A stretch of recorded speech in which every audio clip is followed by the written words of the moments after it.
जय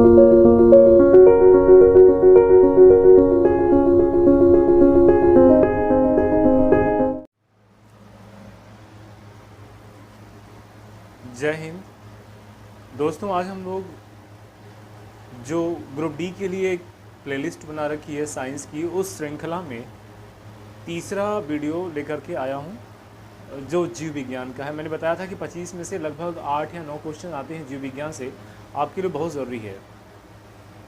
जीव विज्ञान में जल्दी से जल्दी ज़्यादा से ज़्यादा सिलेबस कवर करें और कुछ उपयोगी मैटर छूटे भी ना, इसके लिए हमने पीछे एक कंटेंट लिख रखा है ताकि हमको ये समय जो हम बचा सकते हैं उसको। ठीक है, तो ये बात करने वाले हैं जो इसमें लिखा हुआ कंटेंट। इसके पहले की प्लेलिस्ट में दो वीडियोस पार्ट 1 पार्ट 2 से जा चुकी हैं, तीसरी वीडियो है। समय निकाल के इसे ज़रूर देखिएगा क्योंकि बुक्स में आपका बहुत समय लगने वाला है। कई बहुत डिटेलिंग की हुई है जो आपके लिए बहुत ज़रूरी नहीं है। कुछ लोगों को ऐसा लगता होगा कि किताबें पढ़ लेंगे तो हो जाएगा, ये उनके लिए जो एक्सपीरियंस्ड हैं, जिनको एटलीस्ट इतना पता है कि what to read what not to read, उनके लिए तो ठीक है। लेकिन जो लोग नए हैं उनके लिए थोड़ा सा मुश्किल काम है, क्योंकि उसमें सेग्रीगेट करना और रेक्टिफाई करना, क्या पढ़ना है क्या छोड़ना, ये बड़ा मुश्किल काम है। किताबों में ये पूरा का पूरा 3-4 पेज में मिलेगा, तो सारी नहीं पढ़नी है और आता भी नहीं है हमेशा। ये मोस्ट कॉमन इनमें से बता दूंगा, इनमें से आएंगे। बिना देर किए हुए चलिए इसको कंटिन्यू करते हैं, इसको कवर करते हैं। तो चलिए शुरू करते हैं।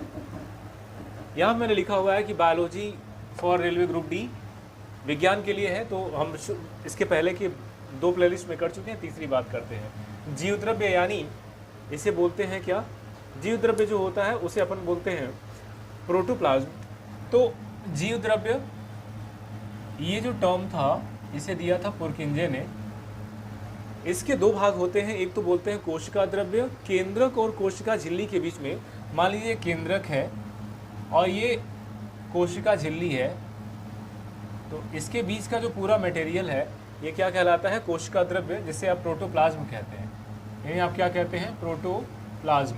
तो ये कई बार जीव द्रव्य और केंद्रक द्रव्य में कन्फ्यूजन होता है, तो केंद्रक और कोशिका झिल्ली के बीच में होता है। दूसरा आता है केंद्रक द्रव्य यानी न्यूक्लियोप्लाज्म, तो यह केंद्रक के भीतर ही होता है, नाम से लग रहा है, इसमें क्लियर है।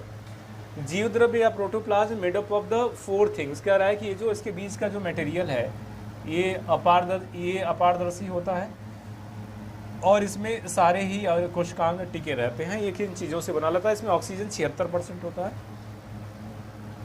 ऑक्सीजन 76% होता है, कार्बन 10.5% होता है, हाइड्रोजन 10% और नाइट्रोजन 2.5%। तो इसमें ऑक्सीजन सबसे मेजर कंपोनेंट है और इसके बाद कार्बन और हाइड्रोजन है। तो इसमें फैक्ट में आते हैं, तो यहाँ फैक्ट में लिखा हुआ है,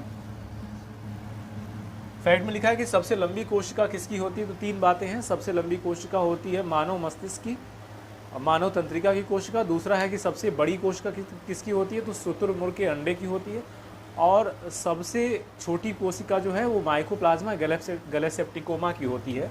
तो सबसे छोटी स्मॉलेस्ट ये कोशिका है माइकोप्लाज्मा गैलेसेप्टिकोमा, ये नाम है, आप माइकोप्लाज्मा से रट सकते हैं। अगला पॉइंट है कि कोशिका भित्ति या जो होती है वो किसकी किसकी बनी होती है। तो पौधों की कोशिका भित्ति बनी रहती है सेलुलोज की। Plant cell wall is made up of cellulose, जंतुओं में पाया नहीं जाता है। कवक में काइटिन की बनी होती है। कवक इस तरह से क्या हुआ, एक तरह से पौधा हुआ। बैक्टीरिया भी एक तरह का पौधा हुआ, जैसे आप क्या कहते हो, इसकी कोशिका भित्ति बनी रहती है एन पेप्टाइडोग्लाइकान।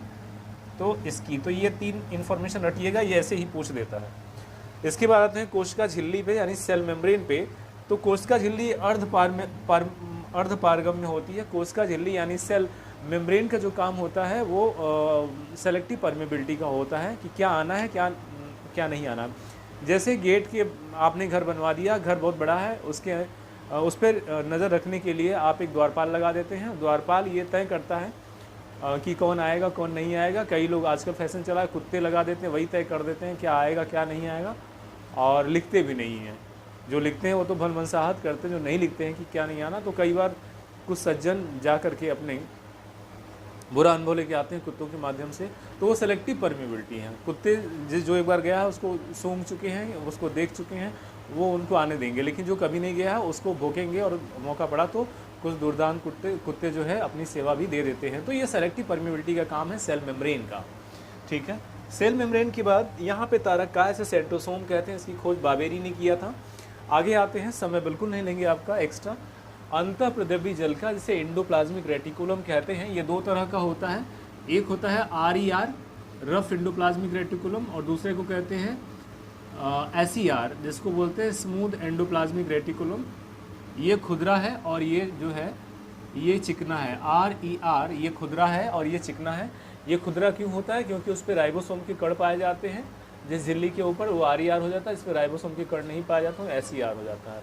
राइबोसोम्स क्या होता है? राइबोसोम, देखिए ध्यान दीजिए, मैंने खोज करते के भी नाम लिखे हुए हैं। राइबोसोम जो है ये, इसकी खोज रॉबिन्सन और ब्राउन ने किया था। तो ये कई बार क्वेश्चन पूछा है, खोजकर्ता और किसने पौधों में खोजा, किसने जंतुओं में, 3 लोगों का नाम आएगा। रॉबिन्सन और ब्राउन ने राइबोसोम की खोज प्लांट सेल में की थी, जबकि पैलाडे ने, पर्स से पैलाडे है, ये पैलाडे ने खोज की थी इसका एनिमल सेल में। आगे आ जाते हैं नोट पे। नोट में हमेशा इंपॉर्टेंट इन्फॉर्मेशन रहती है। तो मैंने लिखा है कि स्तनधारियों के आरबीसी में राइबोसोम्स और एंडोप्लाज्मिक रेटिकुलम नहीं पाया जाता है। स्तनधारियों का आरबीसी जो है उसमें केंद्रक नहीं होता है, जबकि ऊंट और लामा को छोड़ करके उनके आरबीसी में केंद्रक होता है। एक एडिशनल लिख लीजिएगा। तो स्तनधारियों के आरबीसी में क्या नहीं पाया जाता है? राइबोसोम और एंडोप्लाज्मिक रेटिकुलम नहीं पाया जाता है। इसका मतलब कि उसके आरबीसी में प्रोटीन सिंथेसिस का जो है काम नहीं होगा। स्तनधारियों के आरबीसी में, स्तनधारियों के आरबीसी में नहीं पाया जाता, ठीक है।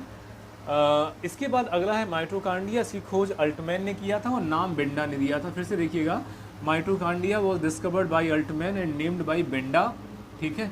तो माइटोकांड्रिया क्यों इंपॉर्टेंट है आप जानते हैं, इसे बोलते हैं powerhouse of the cell.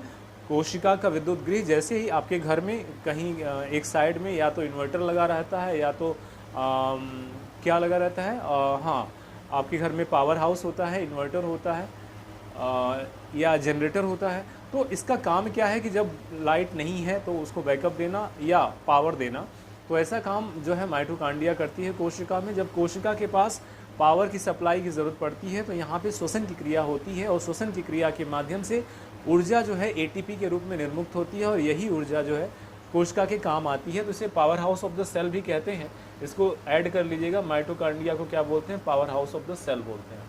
आगे आते हैं, फिर मैंने एक नोट डाला है, जगह जगह नोट डालने की ज़रूरत होती है क्योंकि ये बहुत इंपॉर्टेंट है। केंद्रक के अलावा DNA माइटोकांड्रिया क्लोरोप्लास्ट में उपस्थित होता है। तो आपको लगता है कि DNA जो है केवल केंद्रक में होता है, नहीं, इसका ये मोस्ट इम्पॉर्टेंट है। इसको मैं IMP लिख देता हूँ, आप भी इसको अलग से अटेंशन दीजिएगा कि जो DNA होता है वो केंद्रक के अलावा माइटोकांड्रिया, जैसे पावर हाउस भी कहते हैं, वहाँ भी पाया जाता है। और कहाँ पाया जाता है? क्लोरोप्लास्ट में भी पाया जाता है। अगला जो कोशिका का अंग है, कोशिका के अंदर जो अंग पाया जाता है उसका नाम है गोल्गी काय। इसे खोजकर्ता कैमिलो गाल्जी हैं। गाल्जी काय की खोजकर्ता कैमिलो गाल्जी हैं और इसे क्या बोलते हैं? ट्रांसपोर्ट मैनेजर बोलते हैं, यातायात प्रबंधक बोलते हैं। किसको?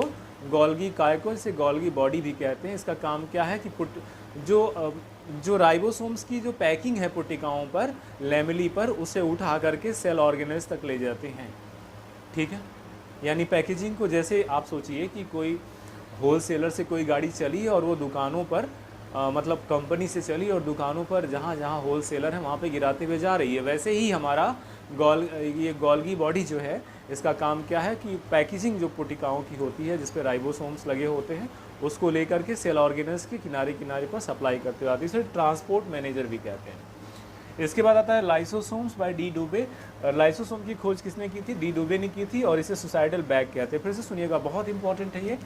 लाइसोसोम को सुसाइडल बैग कहते हैं क्योंकि ये, इसका मेन काम है कि जो बाहर के जो पैथोजेंस है, बाहर के जो फैक्टर्स हैं, उन्हें खोज के मारना और उनका भक्षण कर जाना लाइसोसोम्स में।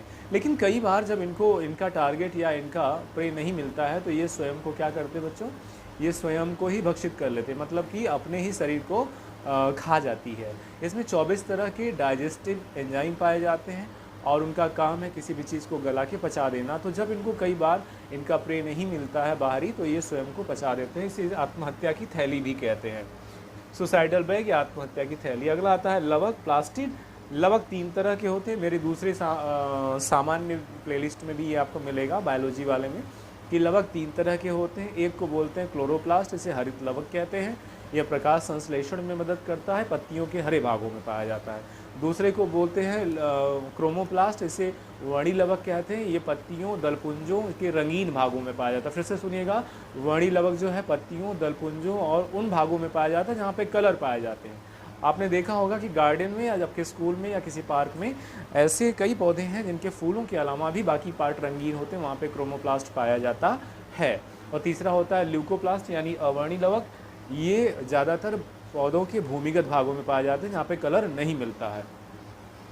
इसके बाद हम आएंगे राजधानी में। राजधानी यानी वैक्यूल्स कहते हैं। वैक्यूल्स आपने देखा होगा कि जब आपने सेल का चित्र देखा होगा तो उसमें जो पादप कोशिकाएं होती हैं उसमें वो बड़ा होता है उसका वैक्यूल्स, और जंतु कोशिकाओं में छोटा होता है, ठीक है। और इसके बाद है केंद्रक। केंद्रक जो है वो बहुत इंपॉर्टेंट जगह है। इसे controlling organ of the cell भी कहते हैं, कोशिका का नियंत्रण कक्ष भी कहते हैं। केंद्रक को कोशिका का नियंत्रण कक्ष भी कहते हैं। क्यों नियंत्रण कक्ष कहते हैं? क्योंकि यह आनुवंशिक क्रियाओं, आनुवंशिक लक्षणों को नियंत्रित करता है। यहीं से डीएनए आरएनए अगली पीढ़ी में ट्रांसफर होते हैं सेल डिवीजन के समय पे। तो इसे control room of the cell भी कहते हैं। इसमें 2 चीज़ें पाई जाती हैं, प्रोटीन और डीएनए।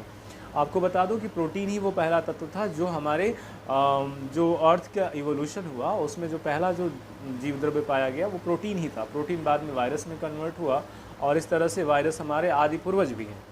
ये वैल्यू एडिशन। बाद में आ जाएंगे आरएनए में। आरएनए 3 तरह का होता है। पहला ट्रांसफर आरएनए यहाँ पे लिखा हुआ है, दूसरा राइबोसोमल आरएनए और तीसरा मैसेंजर आरएनए। टीआरएनए मतलब ट्रांसफर आरएनए। इसका काम क्या है? अमीनो अम्लों को राइबोसोम्स पर लाना।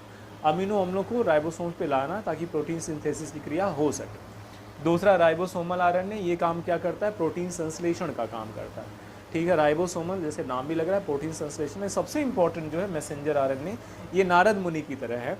जैसे नारद मुनि जी देवताओं के और पूरे ब्रह्मांड के सारे न्यूज़ को पलक झपकते पहुंचा देते हैं। मैसेंजर का काम करते हैं। आपके यहाँ मैसेंजर है, व्हाट्सअप है, इन सब का काम जो है वही मैसेंजर आरएनए का है। तो केंद्रक के बाहर आदेश लेकर अमीनो अम्लों को चुनता है। ये आदेश लेकर के अमीनो अम्ल को चुनेगा मैसेंजर आरएनए, और उसके बाद ट्रांसफर आरएनए उसी जो चुन के रखा हुआ उसका ट्रांसफ़र कर देगा, और लास्ट में आरएनए यानी राइबोसोमल आरएनए उसका जो ट्रांसफ़र किया उसका प्रोटीन सिंथेसिस कर देगा। तो कुल मिला के 3 चरणों में प्रोटीन संश्लेषण की क्रिया होती है। पहला मैसेंजर आरएनए, ये अमीनो अम्लों के जो है को लाने का चुनने का काम करता है। फिर ट्रांसफ़र आरएनए अमीनो अम्लों को ट्रांसफ़र करता है, और लास्ट वाला जो है राइबोसोमल आरएनए ये प्रोटीन सिंथेसिस करता है। उम्मीद करता हूँ कि आपको ये वीडियो समझ में आई होगी। इसका स्क्रीनशॉट ले सकते हैं आप, क्योंकि बहुत काम का है। पीडीएफ से बिल्कुल कमज़ोर नहीं, बल्कि उससे अच्छा ही पड़ेगा। इतने कम में गागर में सागर वाली कहानी है पूरी है, और मुझे लगता है आपको लिखने से भी कोई दिक्कत नहीं होगी। सो कॉपी इट। स्क्रीनशॉट आपने ले लिया होगा, और अगर आपको वीडियो पसंद आ रही होगी तो इसे अपने दोस्तों में, ज़रूरतमंदों में, जो ग्रुप डी, रेलवे क्लर्क या फिर पेट या किसी की तैयारी कर रहे हों, पुलिस की तैयारी कर रहे हो, उन्हें शेयर कर दीजिएगा। इसमें से 1 या 2 क्वेश्चन पॉसिबल हैं बायोलॉजी के। तो वीडियो अच्छी लगी हो तो लाइक, शेयर, सब्सक्राइब करना ना भूलिएगा, और इसी तरह दिल लगा के पढ़ते रहिए, और जल्दी ही जल्दी सफलता के करीब पहुंचते जाएंगे। अपना ध्यान रखिए। मिलते हैं फिर। जय हिंद।